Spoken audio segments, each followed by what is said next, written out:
Salut les gars, je reviens avec pas mal de choses. Avant d'attaquer la vidéo, n'hésitez pas à vous abonner, laissez-moi une pouce bleu et un petit commentaire. Allez, c'est parti. En conclusion,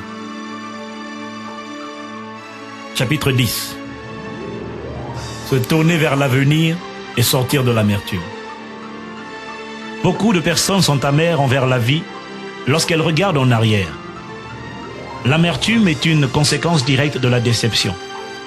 L'amertume provient principalement de l'écart défavorable qui existe entre ce que vous espériez ou attendiez et ce que vous avez reçu ou vécu dans la vie. Nous avons alors tendance à garder des griefs contre Dieu et contre les hommes en nous posant des questions du genre « Pourquoi moi ?» ou encore « Qu'ai-je fait pour mériter cela ?» etc. Il y a une chose que vous devez convenir avec moi, c'est que vous ne pourrez pas toujours tout expliquer dans la vie.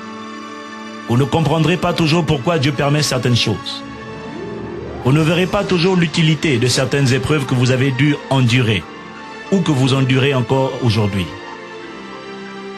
Pourquoi certaines personnes naissent-elles dans un environnement favorable et propice à l'épanouissement personnel, alors que pour d'autres, c'est tout le contraire? Pourquoi avez-vous été abusé physiquement ou sexuellement dans votre enfance? Pourquoi votre conjoint vous a-t-il quitté? Pourquoi Dieu a-t-il laissé un parent très proche mourir très tôt alors que vous en aviez besoin?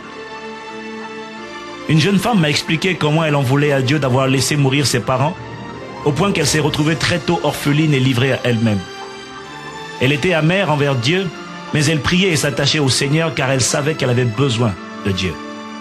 Ce genre d'attitude aussi constitue un frein qui risque de vous empêcher de faire totalement confiance à Dieu pour votre vie. Vous croirez en lui, mais vous risquez de douter de son désir de vous donner le meilleur. Vous ne pourrez malheureusement pas tout expliquer. Et très souvent, lorsque vous posez la question à Dieu, c'est le silence que vous obtenez. Peut-être vous dites-vous, « Ah, si j'étais » , « Ah, si j'avais eu » ou encore « Ah, si j'avais pu ». Sur ce point, j'ai envie de partager avec vous ce que le Seigneur m'a révélé au fil des années. Voici quelques faits incontestables que nous devons tous admettre. 1. Nous ne choisissons pas ce que nous recevons au commencement de la vie. 2. Nous ne commençons pas tous au même niveau dans la vie, tel qu'il est décrit dans le tableau ci-dessous. Certaines personnes commencent sur la montagne. D'autres commencent dans la vallée. Certains commencent dans une bonne famille. D'autres commencent sans famille. Certains commencent dans un monde développé. D'autres commencent dans le tiers-monde. Certains commencent avec des actifs. D'autres commencent avec des passifs. Certains commencent avec des avantages. D'autres commencent avec des handicaps. Certains commencent dans l'abondance. D'autres commencent dans la pauvreté. Certains commencent acceptés. D'autres commencent rejetés. Certains commencent protégés. D'autres commencent abusés. Certains commencent choyés. D'autres commencent maltraités. Vous ne trouverez pas toujours d'explication logique à toutes ces différences. Il s'agit simplement de faits qu'il vous faut reconnaître dès le départ sans pour autant les accepter avec résignation. La fin d'une chose vaut mieux que son commencement.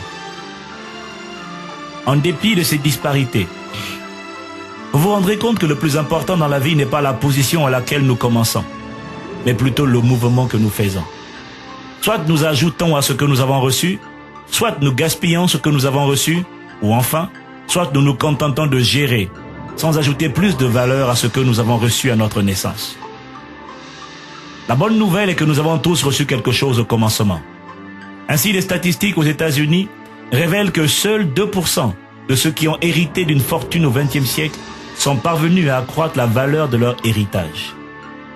D'autre part, 80% des millionnaires et milliardaires du XXe siècle sont de la première génération. Cela signifie qu'ils n'ont pas eu le privilège d'hériter leur richesse. Ils ont travaillé pour obtenir ce qu'ils ont obtenu.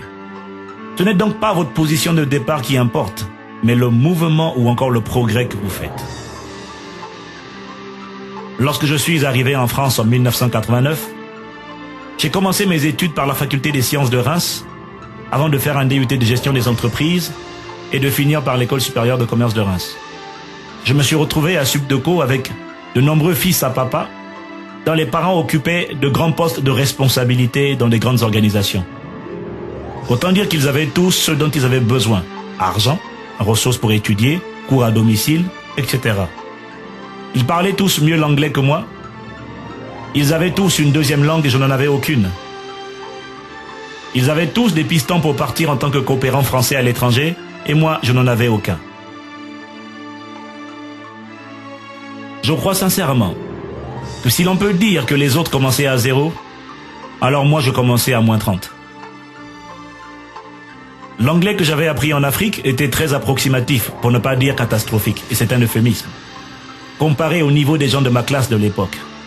Pour raccourcir l'histoire, j'ai dû aller seul en Angleterre pendant 2 mois pour travailler comme serveur dans un restaurant afin d'apprendre à parler l'anglais. J'ai dû faire face au racisme et au rejet à cause de ma couleur de peau, aux injures, aux critiques et aux moqueries sarcastiques que l'on fait souvent sur les Noirs dans certains milieux bourgeois et ignorants. J'ai dû affronter la mort de mon père, le manque d'argent. Bref, le chemin que j'ai dû parcourir était beaucoup plus long et douloureux que celui de mes collègues de classe. Mais je peux vous assurer que le caractère, le mental, la sagesse et l'assurance que j'ai développé au cours des années n'a rien à voir avec les autres. Au point qu'à un moment donné, j'ai été élu au bureau des élèves de mon école comme secrétaire général et j'étais très respecté par tous. Au final, Dieu m'a appris à développer une attitude positive et optimiste, une aptitude à surmonter les obstacles et une foi inébranlable en l'avenir.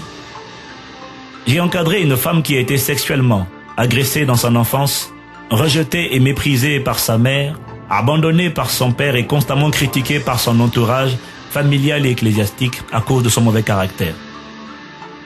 Et comment ne pas être brisé après une telle enfance ?